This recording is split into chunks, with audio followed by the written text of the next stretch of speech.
Во Македонија лани биле увезени 65 патнички возила вредни над 100.000 евра, информираат од Царинската управа за Bloomberg Adria.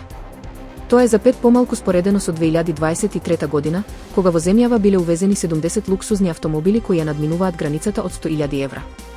Најголем дел од возилата се увезени од Германија и Велика Британија и се од брендовите Mercedes, Porsche и помалку Land Rover, стои во одговорот што го добивме од Царинската управа, објави Bloomberg Adria. Повеќе од 120 луѓе починале во Турција од почетокот на годината поради консумирање на фалсификуван алкохол, објави турската новинска агенција Анадолу. Во главниот град Анкара, 54 лица починаа, а околу 40 други се хоспитализирани во единиците за интензивна нега. Најмалку 33 од жртвите во Истанбул се узбекистанци.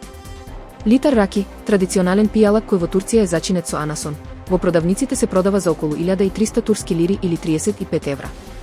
На околу 30 осомничени обвинети за учество во производство или продажба на нелегални алкохолни пијалаци во Анкара и Истанбул им е одреден притвор. Вулканот Пакаја, еден од трите активни вулкани во Јужна Гватемала, стана познат не само по својата природна убавина, туку и по уникатната кулинарска атракција – вулканската пица. Овој специјалитет го подготвува пица мајсторот Дейвид Гарсија, кој го искористил врелиот терен на вулканот за печење пици. Гарсија ја започнал својата авантура со пица сосема случајно, кога ја испекол првата пица на топла вулканска рерна со температура од 430 степени.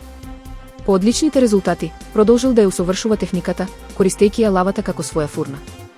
Температурите на лавата, кои достигнуваат од 800 до 1000 степени, го прават процесот и ризичен и возбудлив. Понекогаш пицата може да исплива од лавата, но вкусот секогаш е уникатен, вели Гарсија.